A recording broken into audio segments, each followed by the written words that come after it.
दोस्तों नमस्कार। हमारे चैनल पर आप सभी का स्वागत है। दोस्तों आज की सबसे बड़ी अपडेट है। आज है 6 दिसंबर। 6 दिसंबर को बाबा साहब डॉक्टर भीमराव अंबेडकर जी की जो है पुण्यतिथि है।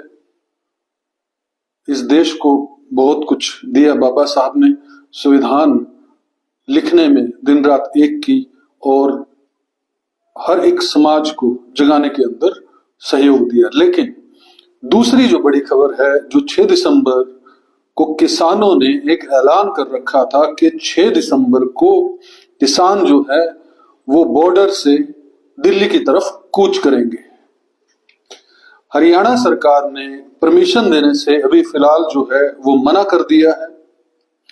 आज जो किसान नेता है श्रवण पंधेर, नॉन पॉलिटिकल संगठन, किसान संगठन से जुड़े हुए हैं, उन्होंने यह अपडेट दिया है कि आज 1 बजे 101 किसानों का जत्था जो है वो दिल्ली के लिए कूच करेगा। अभी सिर्फ 101 किसान जो हैं वो दिल्ली के लिए कूच करेंगे। पैदल यात्रा होगी। ये अलग अलग जगह पर पड़ाव डाले जाएंगे किसानों के द्वारा और वो जितना भी पैदल चल सकते हैं हर रोज पैदल चलेंगे। एक रूट प्लान भी जो है उन्होंने पंजाब और हरियाणा सरकार से जो है वो डिस्कस किया था कुछ दिन पहले। और किसान जो है इस बात पर अब जिद पर अड़ गए हैं कि आज 6 दिसंबर को हमने कहा था कि हम जो है पैदल दिल्ली कूच करेंगे और 6 दिसंबर को हम जाएंगे। और आज इस बात पर अड़ गए हैं। आज 101 किसानों का जत्था जो है दिल्ली रवाना होगा। 101 किसानों को अभी बाकी जो किसान नेता हैं उन्होंने जो है उनको नमक भी दिया है। नमक किस लिए दिया है? ताकि आंसू गैस के गोले जब छोड़े जाएं तो उनकी आंखों में किसी भी तरह का इन्फेक्शन ना हो, उससे वो बच पाए। आंसू गैस के गोलों के अंदर जो है नमक कारगर होता होगा, मुझे पता नहीं है इस बारे में, लेकिन ऐसा बताया जा रहा है कि नमक दिया गया है। शंभू और खनौरी बॉर्डर पर दोस्तों अभी BNS 163 धारा लगी हुई है, जो पहले जिसको हम 144 कहते थे। हरियाणा सरकार ने परमिशन देने से मना कर दिया। पहले हरियाणा सरकार कहती रही कि अगर किसान पैदल जाएंगे तो हम उनका स्वागत करते हैं। मनोहर लाल खट्टर ने भी ये बयान दिए, नायब सिंह सैनी जी ने भी ये बयान दिए। लेकिन अब अचानक जो है हरियाणा सरकार ने परमिशन नहीं दी है, पुलिस प्रशासन ने परमिशन नहीं दी है। और उसका मुख्य कारण जो बताया जा रहा है वो बताया जा रहा है कि 9 तारीख को पानीपत के अंदर प्रधानमंत्री मोदी जी एक LIC की सखी योजना महिलाओं के लिए लॉन्च करने के लिए आ रहे हैं। वहां पर बहुत बड़ा भव्य प्रोग्राम होगा। और अगर आज किसान कूच करते हैं तो ठीक 9 तारीख को जो है वो पानीपत में ही होंगे। इस आशंका को देखते हुए कि किसी तरह का जो है वो अटैक ना हो या किसी तरह का माहौल खराब ना हो, इसको देखते हुए जो है हरियाणा सरकार ने अभी ऐसा कहा जा रहा है कि परमिशन नहीं दी थी दिल्ली कूच की। वहीं पर अगर हम आप नेता की बात करें तो आप नेता जो हैं अमन अरोड़ा, जो कि पंजाब के आपके नेता हैं, उन्होंने ये बात कही कि हरियाणा सरकार जो है जानबूझकर जो है किसानों को जाने नहीं दे रही है, उनके हकों को जो है वो मार रही है हरियाणा सरकार। और किसान जो है वो पूरे देश का पेट भरता है। अगर हम अंबाला से हरियाणा के सबसे पुराने मंत्री अनिल विज की बात करें तो अनिल विज ने ये कहा कि किसानों को जाने की अभी इजाजत ही नहीं है, तो वो कूच क्यों कर रहे हैं? अब किसान जो है एक तरफ अड़ गए हैं कि आज वो जो है वो दिल्ली के लिए कूच करेंगे 1 बजे। वहीं हरियाणा सरकार ने जो है पंजाब और हरियाणा बॉर्डर, जो कि शंभू बॉर्डर और खनौरी बॉर्डर के ऊपर जो है धारा जो है BNS 163 जो पहले 144 धारा थी वो लगा रखी है। वहां पर उन्होंने 500 जो है जवान जो है शंभू बॉर्डर पर जो है तैनात कर दिए हैं। वहां पर वाटर कैनन तैनात कर दी है, वहां पर एम्बुलेंस तैनात की हुई है। ऐसा बताया जा रहा है कि शंभू बॉर्डर पर जो है दोबारा से जो है सिक्योरिटी बढ़ाई गई है, वहां पर बैरिगेटिंग की गई है। शंभू बॉर्डर पर और खनौरी बॉर्डर पर कैमरे लगाए गए हैं, स्पीकर लगाए गए हैं। कुल मिला के बात यह है कि हरियाणा सरकार नहीं चाहती कि किसान वहां से कूच करे, और किसान इस जिद पर अड़ गए हैं कि 101 किसान जो है वो आज जो है शंभू बॉर्डर से कूच करेंगे और वो हरियाणा के अंदर एंटर करेंगे। स्थिति तनावपूर्ण है। बॉर्डर पर काफी किसान जो है वो इकट्ठा हुए हैं पहले से ही, लेकिन अभी फिलहाल 101 जो है वो किसानों को जो है अभी भेजा जा रहा है दिल्ली, ताकि किसी भी तरह की अव्यवस्था ना फैले। देखिए दोस्तों, मुझे लगता है कि किसानों को हरियाणा सरकार को जाना भी देना चाहिए। जब वहां पर लाखों लोग पानीपत के अंदर इकट्ठे होंगे और सिर्फ 101 किसान जो है वो पैदल चलते हुए अगर आ रहे हैं, तो अगर वो शांति प्रिय ढंग से हरियाणा से क्रॉस करना चाहते हैं तो फिर हरियाणा सरकार इस जिद पर क्यों अड़ी हुई है? या फिर पीएम मोदी, क्योंकि रैली पीएम मोदी की है और एक बार जो है पंजाब के अंदर जो प्रधानमंत्री मोदी का काफिला था उस पर अटैक जो है होने की संभावना दर्शाई गई थी। अटैक हुआ नहीं था क्योंकि किसान जो है वो आसपास जो है इकट्ठा थे वहां पर।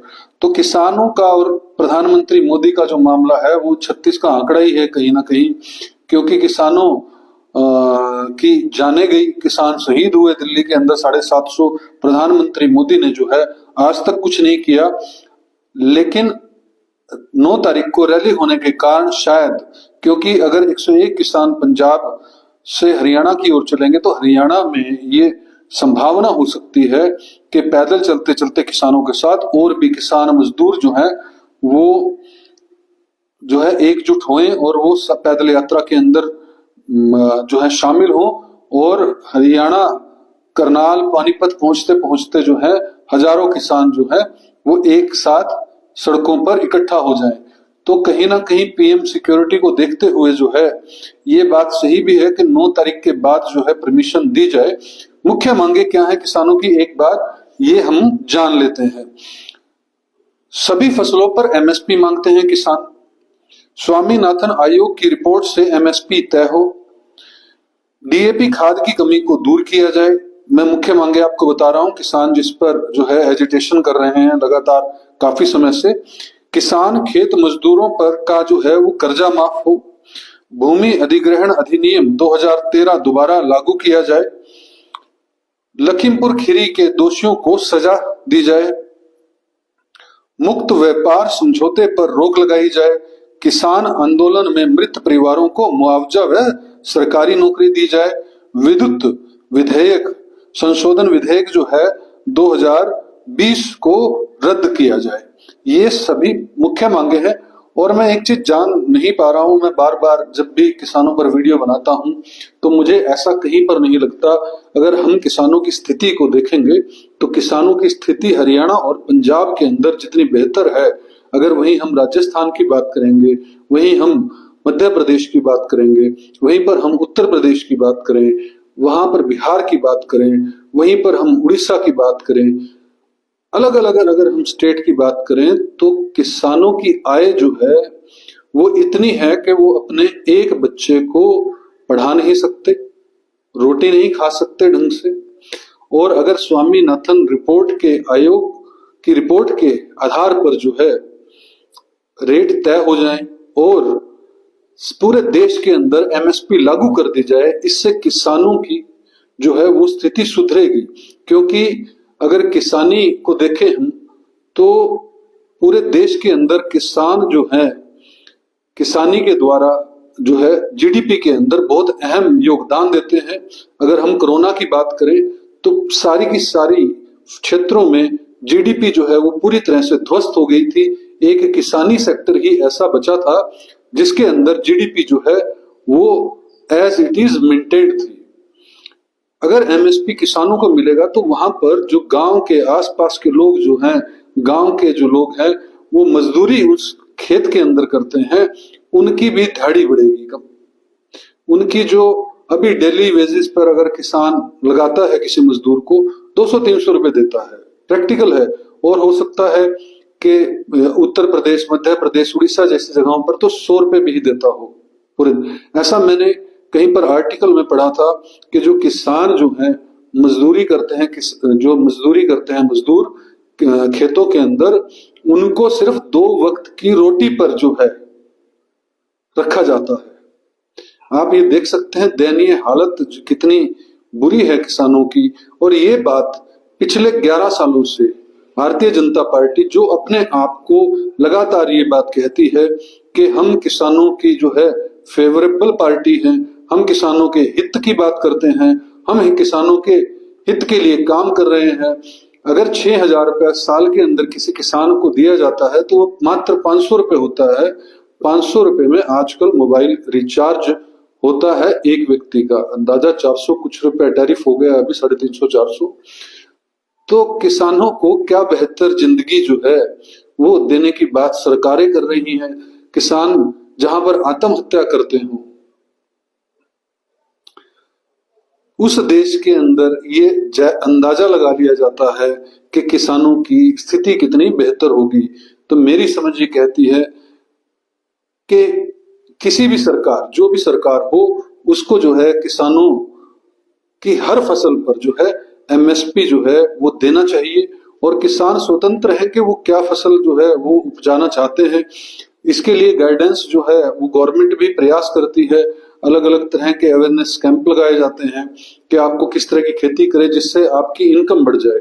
लेकिन मिनिमम ये जो लड़ाई हो रही है वो फसलों के मिनिमम प्राइस को तय करने के लिए हो रही है, मैक्सिमम की बात ही नहीं हो रही। ऐसा नहीं कह रहे कि गेहूं, ऐसा कह रहे हैं कि गेहूं हो उसकी जो एमएसपी है 3,000 रुपए हो जाएगा, मतलब 30 रुपए किलो आटा हो जाएगा, 35 रुपए हो जाएगा, 3-4 रुपए पिसाई वाला लेता है। लेकिन ये नहीं कह रहा किसान के 80 रुपए दो मुझे। तो मिनिमम हर एक जो भी फसल जो है किसान उपजाता है उस पर मिनिमम अगर रेट मांग रहा है तो उसमें कांग्रेस को भी क्या प्रॉब्लम थी, और पिछले 11 सालों के अंदर जो है वो भारतीय जनता पार्टी की सरकार को भी क्या प्रॉब्लम है।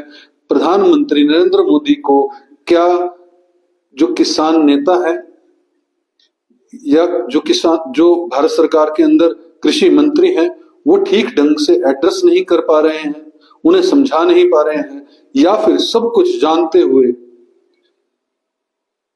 भारत सरकार जो है, भाजपा सरकार जो है केंद्र के अंदर और राज्यों के अंदर जानबूझकर इस मुद्दे को जो है वो बनाकर रखना चाहती है। अगर हम देखेंगे आपके जीवन के अंदर या हमारे जीवन के अंदर अगर हम देखें तो एक समय ऐसा आता है जब 35-35, 40-40, 45-45 रुपए जो है वो आटा मिल रहा होता है। अगर पैकेजिंग कंपनियों की बात करें तो आज के समय में 40-50 रुपए किलो, तो 60 रुपए किलो, 70 रुपए, 100 रुपए किलो तक भी आटा जो है वो कंपनियां बेच रही हैं। लेकिन किसान के हाथ क्या आ रहा है? किसान के हाथ आ रहा है कि उसकी फसलें जो हैं वो बर्बाद होती हैं, कहीं पर बरसात होती है, कहीं पर ओले गिरते हैं, कहीं पर फसलें कीड़ों से बर्बाद हो जाती हैं, और उसके बाद जो भी प्रोडक्शन होती है उसको भी सरकार अगर एमएसपी पर नहीं खरीद पाती तो फिर किसी भी सरकार को, चाहे वो किसी भी पार्टी की हो, उनको जो है ये कतई हक नहीं है कि वो किसानों की हितैषी पार्टी अपने आप को कहें। द्वेषी पार्टी अवश्य कह सकते हैं। किसान जो है आज दिल्ली की तरफ कूच करेंगे 1 बजे।